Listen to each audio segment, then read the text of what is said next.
The GST Law Advisory Committee has suggested more than 100 changes to the Goods and Services Tax Act, its implementation and the procedural issues accompanying that. Now, the recommendations have been submitted to the Revenue Secretary on Tuesday, that's last evening, and will be placed before the GST Council, which has the power to either accept or reject these suggestions. Joining us to talk about some of the key suggestions are two indirect tax experts, Pratik Jain, leader of Indirect Tax at PwC and MS Mani, partner at Deloitte. And good morning to you, Pratik and Mani. And since there are a large number of recommendations, we'll speed through all of them as quickly as possible. Well, not all, but a few key ones. Let me start first by the, few critical ones. One is, I think, top of the list, reverse charge mechanism should be abolished. Now, it has been deferred, as you put it, till I think the March of next year, right? Yes. Should it go altogether, Pratik?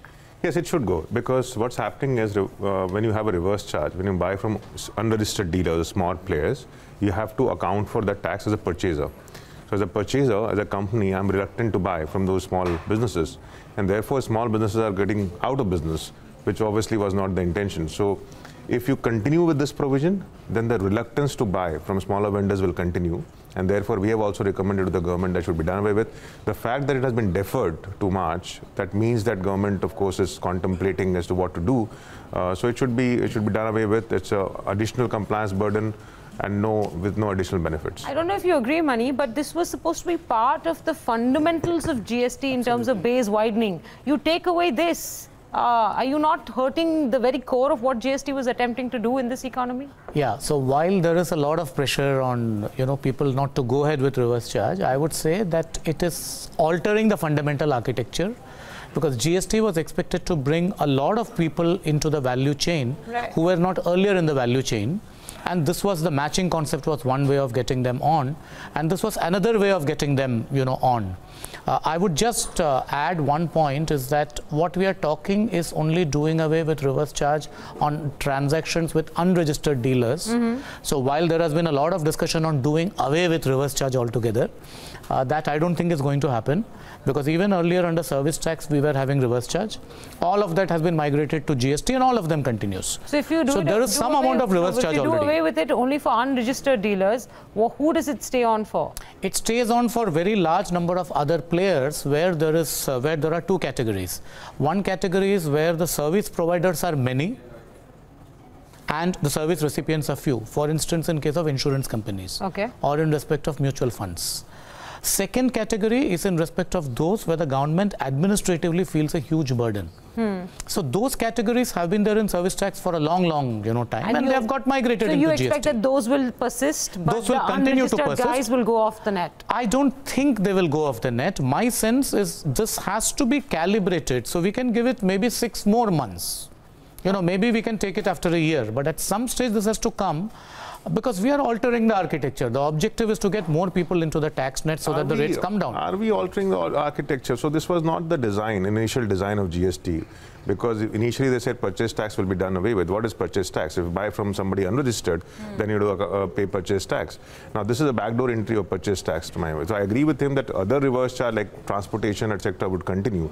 But purchase from unregistered dealer, there's no logic. I mean, you will have a situation where larger businesses will not buy from smaller businesses, which is really not the intention of the law. So I have a slight disagreement on this one. We'll agree to disagree. I'm sure the council will be listening to both of you on this, given that you all spend an inordinate amount of time debating the many changes to GST on this. E-way bill should be deferred till 2019, or bring in an alternate method for e-way bills. Critical for the logistics industry.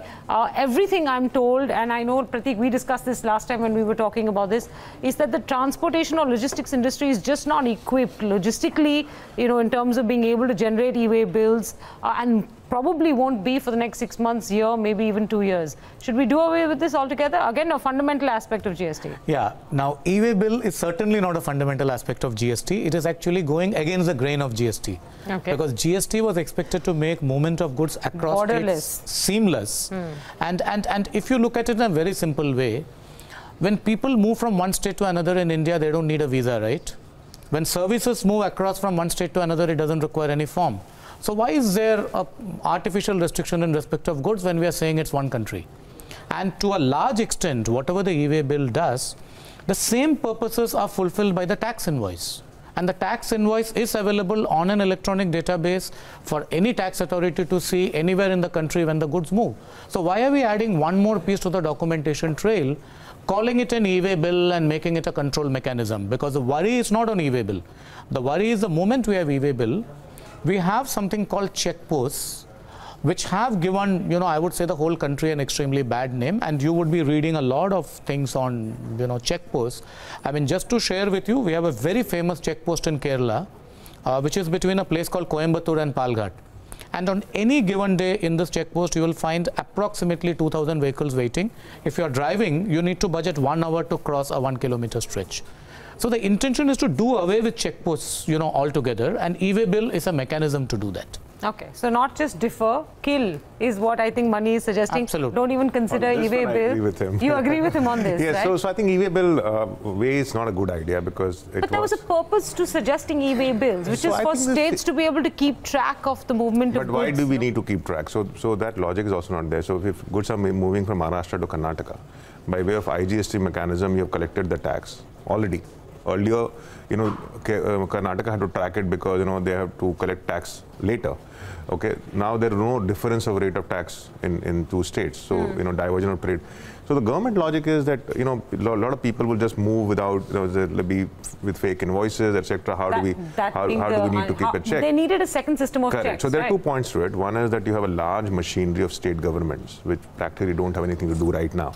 So use them for this. And interception, vehicle interception, intelligence, those are things that you develop. So random checks, yes. not. And second is that if you have a tax invoice, as Mani said, if you have to have this kind of system, why don't you ask the businesses to put the tax invoice itself onto the portal before the movement happens? So use tax invoice. So let's say the vehicle is stopped. You want to see the veracity of the tax invoice. You check on the system because tax invoice itself has been uploaded. So that you can do rather than having a e-way bill system. So there's not no. This is something which is redundant and which, to my mind, and I'm very particular on this because this is something which speaks of someone who needs to have control over movement of trucks. So on trucks, we should not have any control. The return of Inspector Raj at the check post. Absolutely, right? Exactly. absolutely. Okay, fine. You all agree on this. Many changes have already been made to the composition scheme, including increasing the threshold, etc. There are some recommendations in this which suggest that interstate transactions should be allowed in the composition scheme and that services should also be allowed to avail of composition scheme. Would you both agree that these changes are necessary? Pratik? Yes, agreed. So interstate should be allowed because a lot of small players also have a bit of interstate sales. So if I have a small manufacturing in Noida, I might be supplying to Gurgaon and Delhi. So it should be allowed. Services ideally should be extended. The only problem with services is that there is not much value addition. The government will lose a lot of money if it is 1% composition for services, right? Because for goods, you are only taxing 1% on the entire amount. So you're losing on the margin, but you're taxing 1% on the entire amount. For services, if they are brought in, I think it will not be 1% composition. It might be a little higher rate, let's say 5%, 7%. But there is a logic to give this relief from filing, etc., to smaller service providers as well. I mean, saloon and repair guys and all of those guys to avail of this scheme. Idea is that smaller businesses should not be required to do this complex filing. I think that's the whole idea. Did they not just introduce the last time round the 5 lakh threshold for services? What was that? Was that not including service providers itself? It was. So as far as composition scheme is concerned, there are 2 fundamental aspects. Yes, services should be included. There is a fear of revenue loss, but I'm sure that can be managed. And possibly one way to do that is to keep a different rate for services. It need not be a 1%. It can be a 2, 3 or a 5%. So it can be, whatever is the rate. But the intention of a composition scheme is clearly to simplify ease of doing business. Correct. Now that is the objective. For the small guy for who the small guys who doesn't want. Yeah, the second point is this concept again of interstate that we are, discussing at length in terms of should it be allowed, disallowed. I would say the fundamental reason, there is no reason for it not to be allowed. If we are saying again, India is one country, movement of goods should be seamless, movement of services should be seamless, and people should be seamless. Where is the question of having a scheme where you say that, look, you can do it provided you operate within the periphery of your state.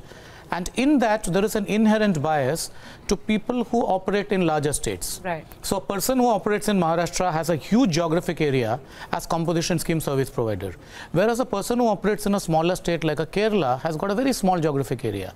Now, the composition limits are same for both states. So there is an inherent bias that gets built in towards people who operate in larger states, on account of which you would be seeing that at a broad level, the number of dealers who have registered for composition are more in states which have a larger geographical area, and the number of others are few. So therefore, the inherent bias towards movement of goods, and see, that's the reason why I said for long we have had a VAT and a CST. And CST was to regulate interstate movement, VAT was to regulate intrastate movement. I think with GST we should demolish that bias completely. Otherwise, what is the point of talking about one market, one nation, right? Absolutely. The entire philosophy is hurt.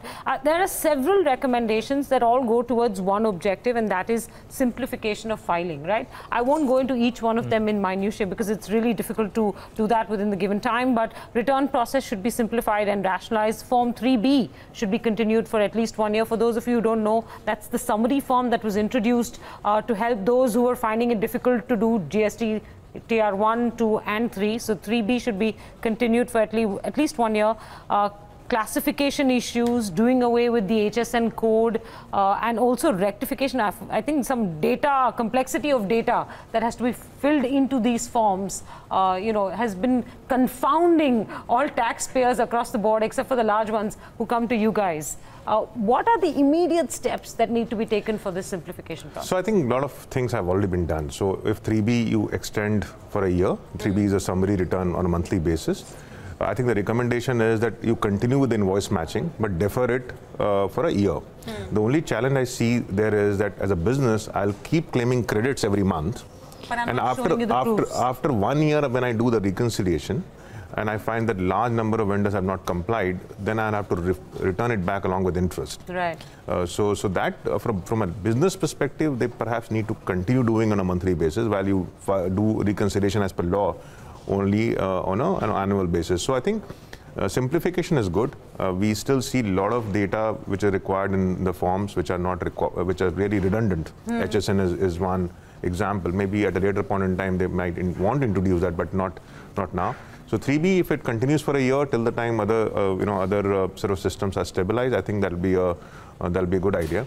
And while we are on this point, I think there are one or two other things that they have recommended on the tax administration, that don't do a search and raid without a commissioner's approval, etc. I think administration of GST is one aspect which has not been given enough attention to, and if it is not given enough attention next 6-8 months, it could create a bigger problem for the businesses. So I think I particularly like that idea about the tax administration and tightening it and having clear guidelines as to when you can go to the premises and when can you go to the offices, rather than making random inquiry, which have been happening for restaurants and other cases for the last one or 2 months. Okay. Mani, let me add to that the fact that there's one recommendation here which also says return should be filed quarterly, but tax may be paid monthly. I don't know. I mean, look, I'm looking at this from a non-assessee point of view, and I'm wondering, all I need to know is, are people paying their taxes on time? Are these really the payments they ought to be making? And what is the fiscal position from the government revenue point of view? If we do all of these alterations, is it going to hurt these objectives in any fashion? It could, but the way I look at it is, the reason why we have a challenge today, the reason why we have a plethora of committees which go into various aspects, is because we have tried to do too many things simultaneously. Right. We have taken a huge amount of food on the plate, which is possibly something much beyond what anyone can digest.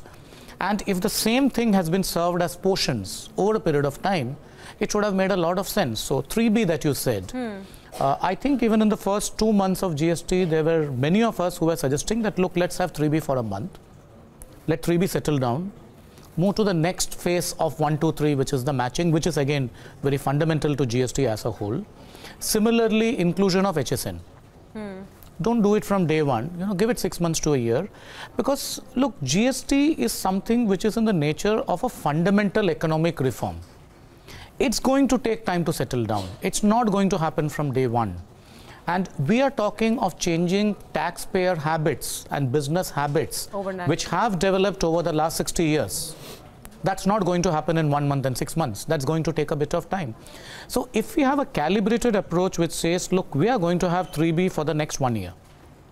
We'll then start with doing 1, 2, 3. After 6 months of doing 1, 2, 3, once the data starts matching, we will go to the next level of matching, which is at the HSN level. If we have a calibrated approach like this, it would do two things. It would give the government more time to prepare. The software guys who are working for them, GST and others, would get more time to prepare. The second is it would provide a complete roadmap to business. So business knows that GST India reform is a 2-year process. These are the milestones. These are the steps I need to take over. Now that is what I think is expected now that these recommendations also are there. We have budget coming in. We have a GST Council meeting in January. So if they can look at making a roadmap for 2 years instead of having a meeting where rates are... 7 months into the process. 7 months into the process, Mani. Okay. Absolutely. We're out of time on this show, but I'm going to give you each 30 seconds to wrap this up for me simply on one count. So much continuing change. 7 months into the process. Every week we're discussing alterations to the implementation, to the rates.